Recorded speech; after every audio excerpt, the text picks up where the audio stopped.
Allahu Akbar, Allahu Akbar, Allahu Akbar, La ilaha illallah. Assalamualaikum warahmatullahi wabarakatuh.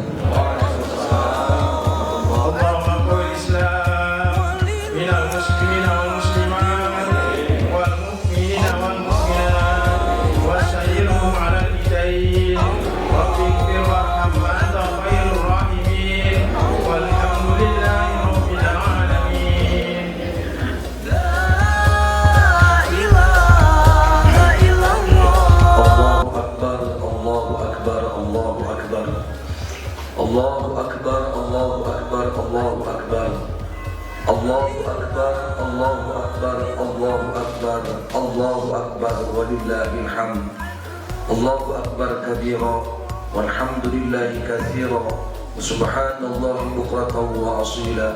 La ilaha illallah wa la na'budu illa iyyah, mukhlishina lahu dina walau karihal kafirun, walau karihal musyrikun.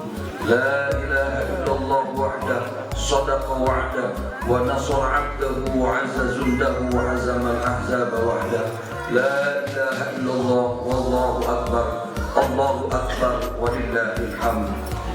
Alhamdulillah, alhamdulillahilladzi ahad, lam yalid wa lam yulad wa lam yakul lahu kufuwan ahad. Ashhadu an la ilaha illallah wa ashhadu anna Muhammadan 'abduhu wa rasuluhu khairul ibad. Allahumma salli wa sallim ala sayyidina wa habibina wa syafi'ina wa dhuhrina wa maulana Muhammadin wa ala alihi wa ashabihi ila yaumil mi'ad, amma ba'du. Qala Allahu ta'ala fil Qur'anil Karim wa huwa asdaqul qailin. A'udzu billahi minasy syaithanir rajim. Ya ayyuhan nasu taqu rabbakum alladzi khalaqakum min nafsin wahidah, من نفس واحدة وخلق منها زوجها وبث منهما رجالا كثيرا ونساء واتقوا الله الذي تساءلون به والأرحام إن الله كان عليكم رقيبا. صدق الله العظيم وصدق رسوله الحبيب النبي الكريم ونحن على ذلك من الشاهدين والشاكرين والحمد لله رب العالمين. فيا أيها الحاضرون أوصيكم ونفسي بتقوى الله فقد فاز المتقون وأحثكم على طاعة الله وطاعة رسول الله لعلكم تفلحون. Hadirin ma'asyiral jamaah yang dirahmati Allah, puji syukur kita panjatkan kehadirat Allah Subhanahu wa taala. Pagi yang cerah ini kita dapat berkumpul bersama di tempat ini dalam rangka melaksanakan sholat sunnah Idul Fitri. Mudah-mudahan ibadah yang kita laksanakan pada kesempatan pagi hari ini diterima oleh Allah Subhanahu wa taala. Salawat dan salam semoga senantiasa tercurah dan tersampaikan pada junjungan kita baginda Nabi besar kita Muhammad sallallahu alaihi wasallam serta para keluarga dan sahabatnya serta para pengikut dan umat hingga akhir zaman nanti. Allahu akbar, Allahu akbar, Allahu akbar, walillahil hamd. Pada kesempatan khutbah pertama ini khatib berwasiat khusus kepada diri khatib pribadi dan umumnya kepada para jamaah sekalian. Mari senantiasa selalu kita tingkatkan kualitas keimanan dan ketakwaan kita kepada Allah Subhanahu wa taala.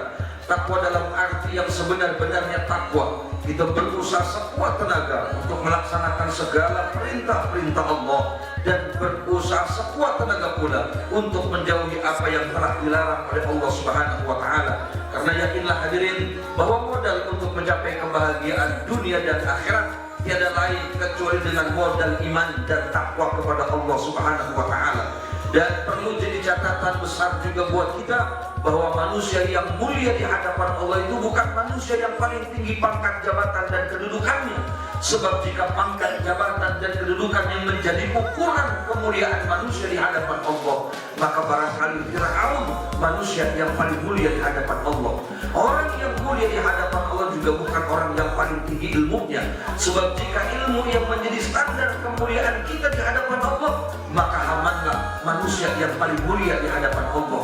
Dan orang yang mulia di hadapan Allah juga bukan orang yang paling banyak duitnya. Sebab jika kemuliaan manusia di hadapan Allah diukur dari berapa banyak dia punya duit, maka barangkali Qarun manusia yang paling mulia di hadapan Allah.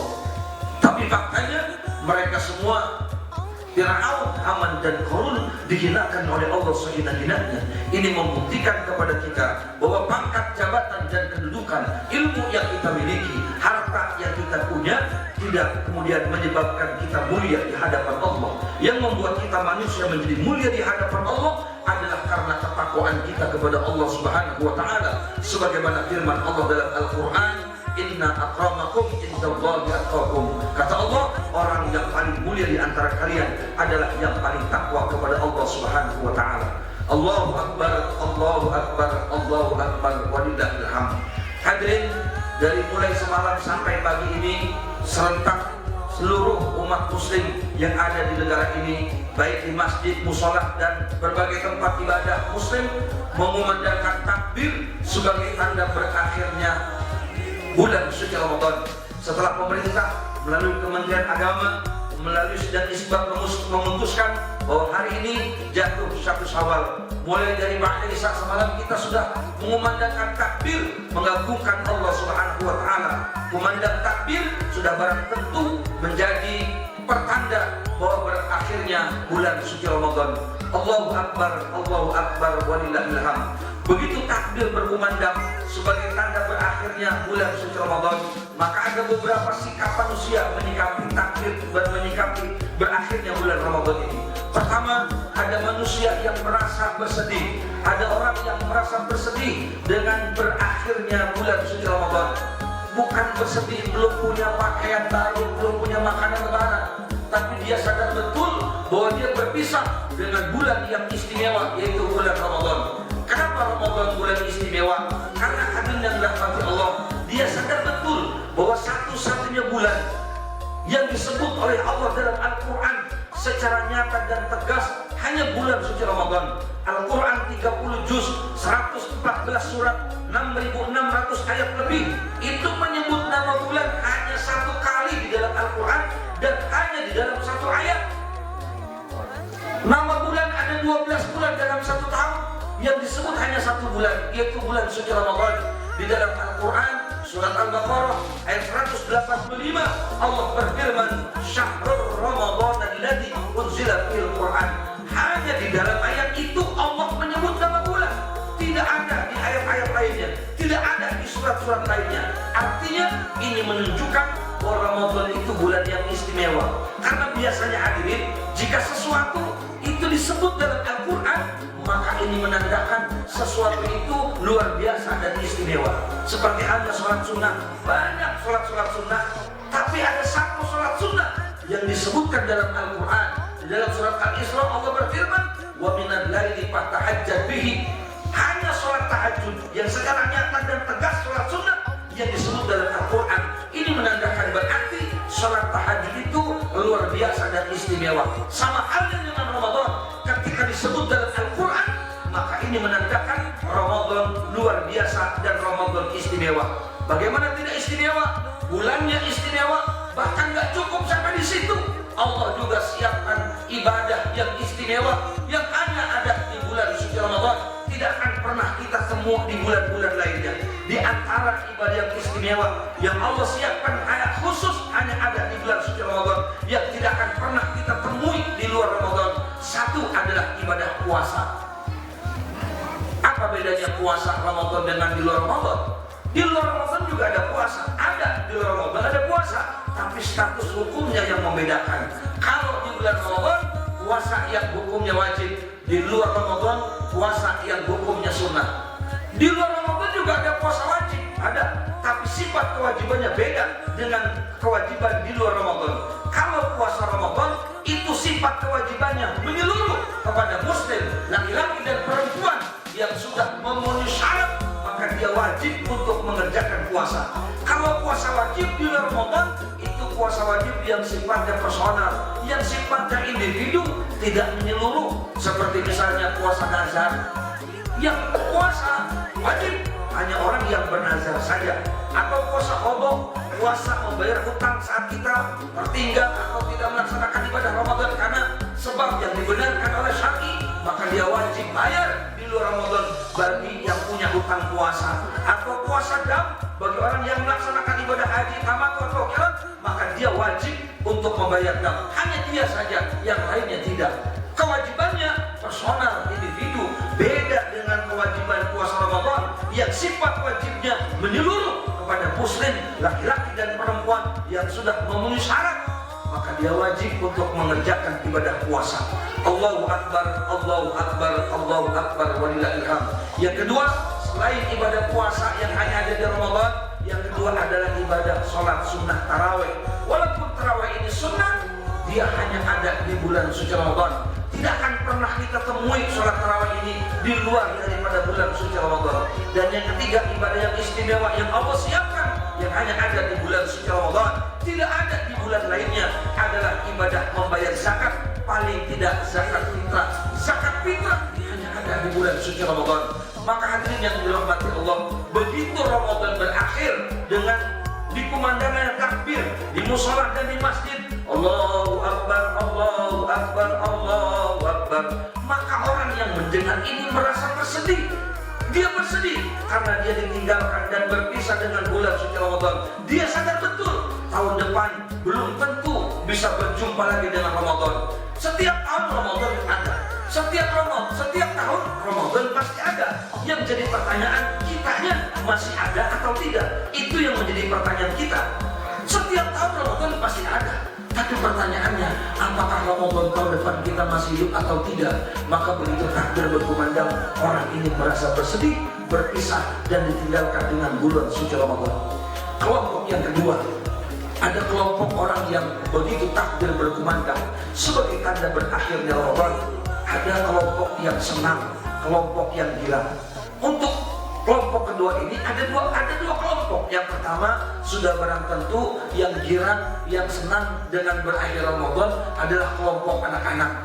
Kenapa anak-anak senang? Kenapa anak-anak gembira begitu takbir berkumandang sebagai berakhir Ramadan? Pertama, hari ini berarti Lebaran, yang artinya hari ini sudah tidak lagi puasa. Hari ini sudah boleh makan siang, hari sudah bebas lagi kita makan, minum dan sebagainya. Maka anak-anak begitu takbir berkumandang Ramadan selesai, biasanya mereka senang dan girang. Yang kedua, anak-anak girang itu karena pakai baju baru dan lain sebagainya. Kelompok yang kedua yang girang, yang senang, sudah barang tentu selain kelompok anak-anak adalah kelompok iblis dan kelompok setan. Iblis dan setan itu begitu takbir berkumandang pada malam 1 Syawal sebagai tanda berakhir Ramadan, itu iblis senang girang luar biasa. Kenapa iblis kalau dengar takbir berakhir Ramadan dia senang dan girang luar biasa? Karena ada hadis kata Nabi, begitu masuk 1 Ramadan, setan dibelenggu, iblis diikat. Jadi malam 1 Ramadan begitu masuk Ramadan, setan dibelenggu, iblis diikat. Berarti begitu Ramadan selesai, maka iblis dan setan dilepas lagi. Yang namanya dilepas lagi pasti girang, pasti senang. Kenapa iblis girang? Kenapa iblis senang? Dia bebas lagi untuk menggoda, menghancurkan daripada amal ibadah anak-anak Adam, amal ibadah kita manusia umat Nabi Muhammad. Maka yang perlu kita waspadai, hadirin yang dirahmati Allah, di bulan suci Ramadan kita melakukan ibadah, melaksanakan ibadah di bulan suci Ramadan, mulai dari puasa, tadarus, tarawih, yang mulai dan lain sebagainya.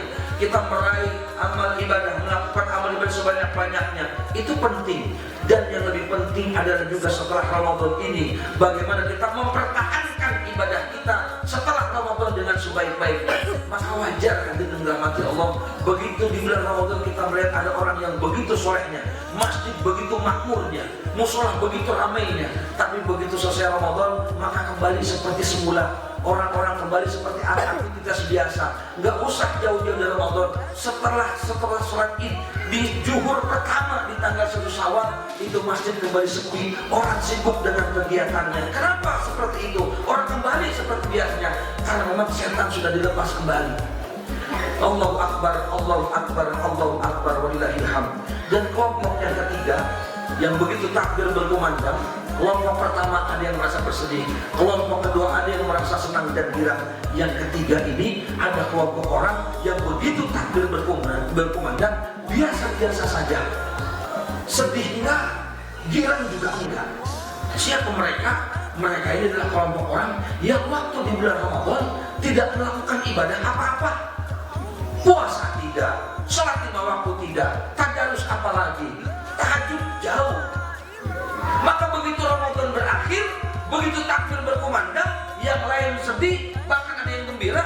Buat kelompok ini biasa-biasa saja. Kenapa? Sebab dia berpikir Ramadan dengan bukan Ramadan, ya biasa saja. Di Ramadan dia nggak puasa, di luar Ramadan juga apa lagi? Waktu Ramadan dia nggak sholat 5 waktu, di luar Ramadan dia apa lagi? Maka begitu takbir berkumandang, ya biasa-biasa saja. Girang tidak, sedih pun tidak. Nauzubillah, ini termasuk kelompok orang yang celaka.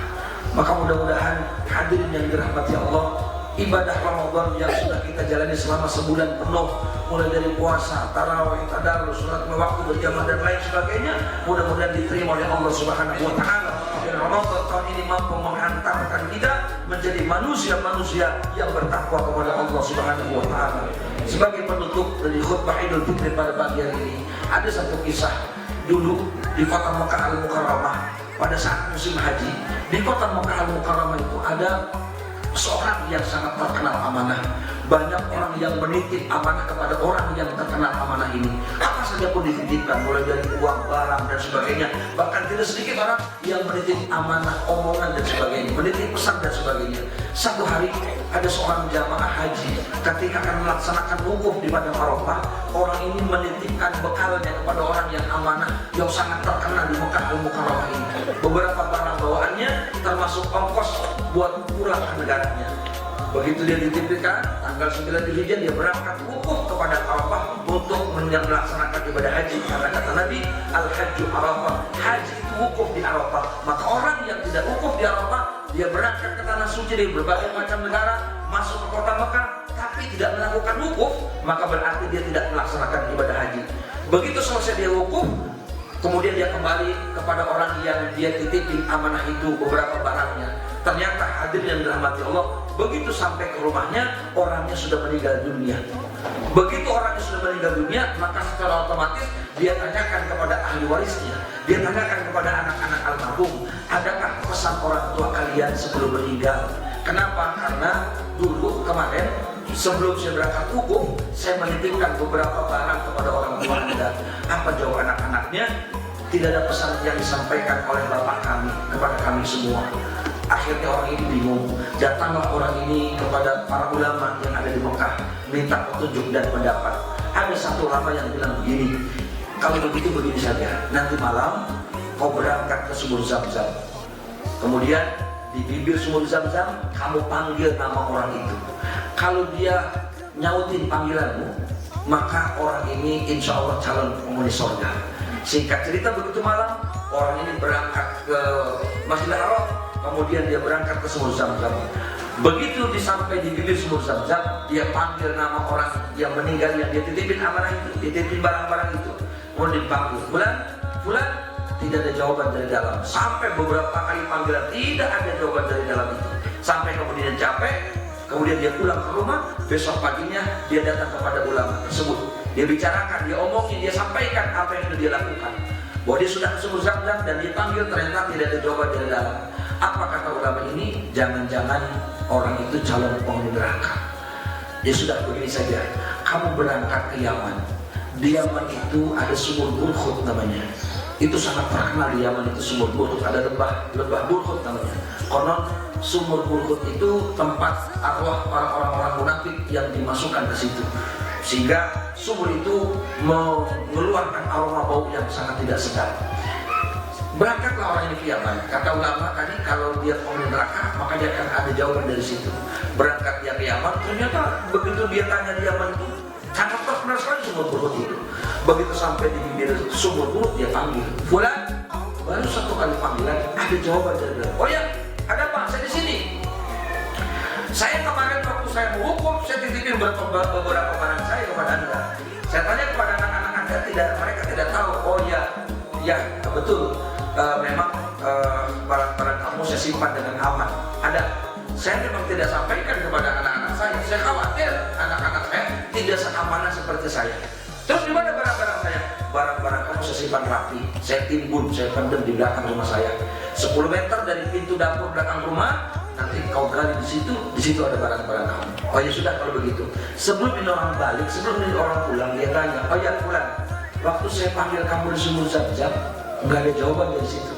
Kenapa waktu saya panggil di sini ada jawaban di sini? Kamu itu orang yang terkenal amanah, orang yang di Mekah orang banyak titip amanah kepada kamu. Kenapa kamu ada di sini sebagai calon penghuni neraka? Apa jawaban itu? Ya, memang saya ini di Mekah orang yang cukup terkenal amanah. Banyak orang yang titip amanah kepada saya. Lantas kenapa saya ada di sini? Karena waktu dulu saya hidup, saya punya saudara kandung, saya punya adik perempuan.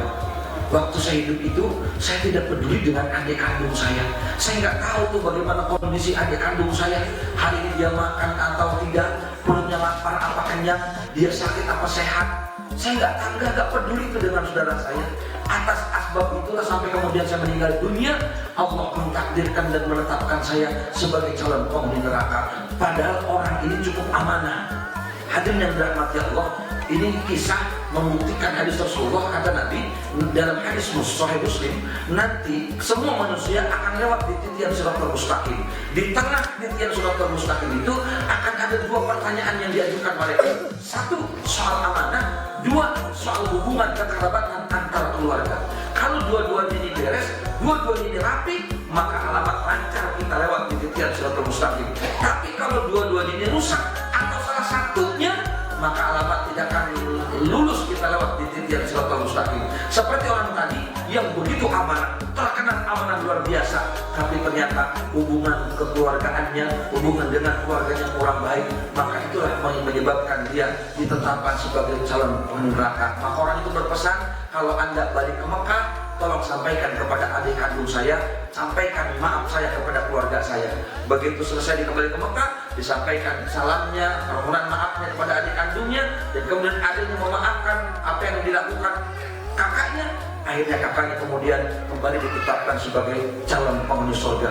Allahu Akbar, Allahu Akbar, Allahu Akbar, walillahil hamd. Maka dari kisah tadi, ini momen Idul Fitri, mari kita jadikan momen ini menjadi momen pengrekat daripada silaturahmi, terutama hubungan antar kekeluargaan di antara kita. Kenapa? Karena ada hadis Nabi, di antara orang yang tidak diterima ibadah puasanya 1 bulan adalah orang yang di dalam hatinya masih ada kedengkian dengan orang lain, apalagi dengan saudara kandungnya. Orang yang tidak diterima puasanya adalah orang yang masih ada dalam hatinya kebencian, kedengkian kepada orang lain, apalagi kepada saudaranya, apalagi tidak mau memaafkan kepada orang lain, apalagi kepada saudaranya. Jangan sampai asbab kita benci dengan orang lain, dengan kita benci tidak mau memaafkan kepada keluarga kita, menjadi asbab tidak diterimanya amal ibadah yang sudah kita kerjakan selama 1 bulan. Allahu Akbar, Allahu Akbar, Allahu Akbar, walillahil hamd. Maka jadikan momen Idul Fitri ini sebagai momen untuk kita mempererat kembali tali ukhuwah silaturahmi kita sesama manusia, sesama tetangga, terutama sesama keluarga. Allahu Akbar, Allahu Akbar, walillahil hamd. Demikian khutbah Idul Fitri yang singkat ini, mudah-mudahan ada manfaatnya dan tentu saja bisa meningkatkan kualitas amal ibadah kita di hadapan Allah Subhanahu wa taala. Barakallahu li wa lakum fil Qur'anil 'azim wa nafa'ani wa iyyakum bima fihi minal ayati wa dzikril hakim wa taqabbala minni wa minkum tilawatahu inna subhanahu aqulu qawli fastaghfirullah innallaha ghafurur rahim.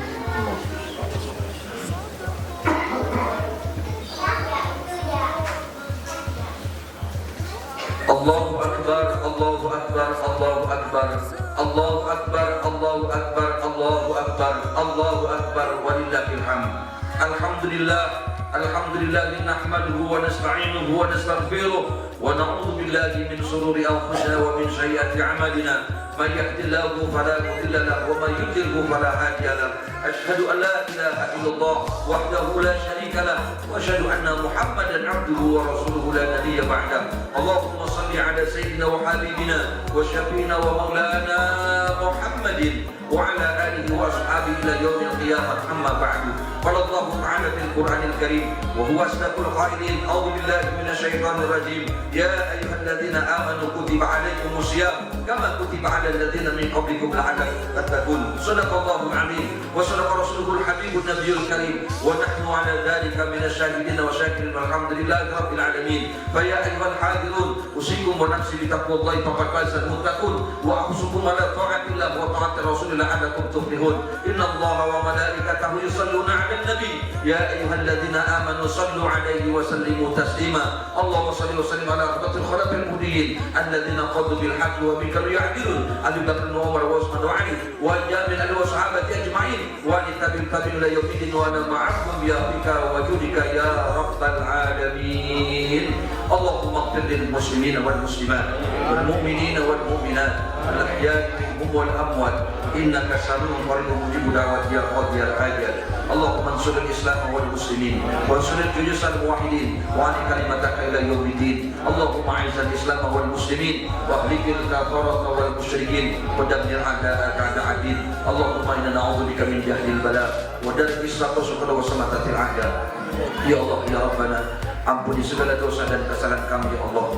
Ampuni segala dosa dan kesalahan ibu bapak kami ya Allah. Sayangi mereka ya Allah sebagaimana mereka menyayangi kami di waktu kecil. Ya Allah, orang tua kami yang sudah meninggal dunia, ampuni dosa-dosanya ya Allah. Luaskan alam kuburnya ya Allah. Berikan dia kebahagiaan di alam kuburnya. Ya Allah, ampuni dosa dan kesalahan suami kami. Ampuni pula segala dosa dan kesalahan istri kami. Ampuni segala dosa dan kesalahan anak-anak kami ya Allah. Ampuni segala dosa dan kesalahan kakak-kakak kami. Ampuni segala dosa dan kesalahan adik-adik kami ya Allah. Ampuni segala dosa dan kesalahan guru-guru kami ya Allah. Ampuni pula segala dosa dan kesalahan teman-teman kami ya Allah. Ampuni dosa dan kesalahan tetangga-tetangga kami ya Allah. Ampuni pula segala dosa dan kesalahan orang-orang yang telah kami zalimi ya Allah.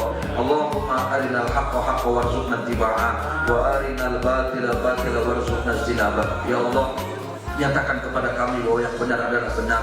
Berikan kekuatan kepada kami untuk mengikuti kebenaran itu. Ya Allah, nyatakan pula kepada kami bahwa yang salah adalah salah, dan berikan kekuatan kepada kami untuk menjauhi kesalahan itu. Ya Allah, ya Rabbana, jadikan keluarga kami keluarga yang sakinah, mawaddah, warahmah. Jadikan istri kami istri yang solehah. Jadikan suami kami suami yang soleh. Jadikan pula anak keturunan kami anak-anak yang soleh dan solehah. Anak-anak yang berbakti kepada kedua orang tua, taat kepada perintah-Mu ya Allah, taat kepada perintah Rasul-Mu ya Allah. Jadikan anak-anak kami anak-anak yang membanggakan buat kami di dunia dan di akhirat. Jadikan anak-anak kami sebagai penolong kami di dunia dan di akhirat. Ya Allah ya Rabbana, pagi hari ini 1 Syawal 1443 Hijriah, kami hadir berkumpul di tempat di rumah-Mu ini ya Allah. Kami tengadahkan tangan, kami tundukkan kepala, kami memohon kepada-Mu ya Allah ya Rabb. Terimalah amal ibadah Ramadan yang sudah kami jalankan 1 bulan penuh ya Allah. Pertemukan kami dengan bulan Ramadan tahun yang akan datang. Panjangkan umur kami ya Allah, sehatkan badan kami ya Allah. Angkat segala penyakit kami ya Allah. Angkat segala wabah penyakit yang sedang melanda di negeri ini ya Allah. Ya Allah, karuniakan kepada kami pemimpin-pemimpin yang jujur dan amanah. Karuniakan kepada kami pemimpin-pemimpin yang cinta kepada kami, cinta kepada rakyatnya, terutama kami yang beragama Islam. Rabbana taqabbal minna innaka antas samiul alim wa tub alaina innaka antat tawwabur rahim. Orang tua kami yang masih hidup di alam dunia ya Allah, panjangkan umurnya, sehatkan badannya Allah, sehingga Engkau berikan kesempatan kepada kami untuk bisa terus berbakti kepada ibu dan bapak kami ya Allah. Rabbana inni askantu min dzurriyyati biwadin ghairi dzi zar'in baitikal muharram. Rabbana liqimus salata faj'al 'afiyatan minan nasi tahwil marzuqhum minas samarati la'allahum yashkurun. Ya Allah ya Rabbana, takdirkan kepada kami untuk bisa berziarah ke makam Rasul-Mu. Takdirkan kepada kami untuk bisa berziarah ke Ka'bah Baitullah. Takdirkan kepada kami ya Allah untuk bisa melaksanakan ibadah haji dan umrah. Ya Allah, takdirkan kepada kami ya Allah untuk bisa menginjakkan kaki kami ke tanah suci sebelum Engkau mencabut nyawa kami ya Allah. Ya Allah, takdirkan kami semua yang hadir pada kesempatan pagi hari ini bisa berziarah ke makam Rasul kami ya Allah. Karena Nabi kami pernah berkata, siapa orang yang menziarahiku setelah wafatnya aku, maka seolah-olah dia menziarahiku ketika aku masih hidup. Takdirkan kepada kami bisa berziarah ke makam Rasul kami ya Allah. Kami rindu kepada Nabi kami ya Allah. Kami cinta kepada Nabi kami ya Allah. Rabbana la tuzigh qulubana ba'da idh hadaytana wa hab lana min ladunka rahmatan innaka antal wahhab. Rabbana atina fid dunya hasanah wa fil akhirati hasanah wa qina adzabannar. Walhamdulillahi rabbil alamin. Amin. Ibadallah, innallaha ya'muru bil 'adli wal ihsani wa ita'i dzil qurba wa yanha 'anil fahsya'i wal munkari wal baghi ya'izukum la'allakum tadhakkarun. Fadhkurullah dzikran katsiran wa dzikrullahi akbar. Wassalamualaikum warahmatullahi wabarakatuh.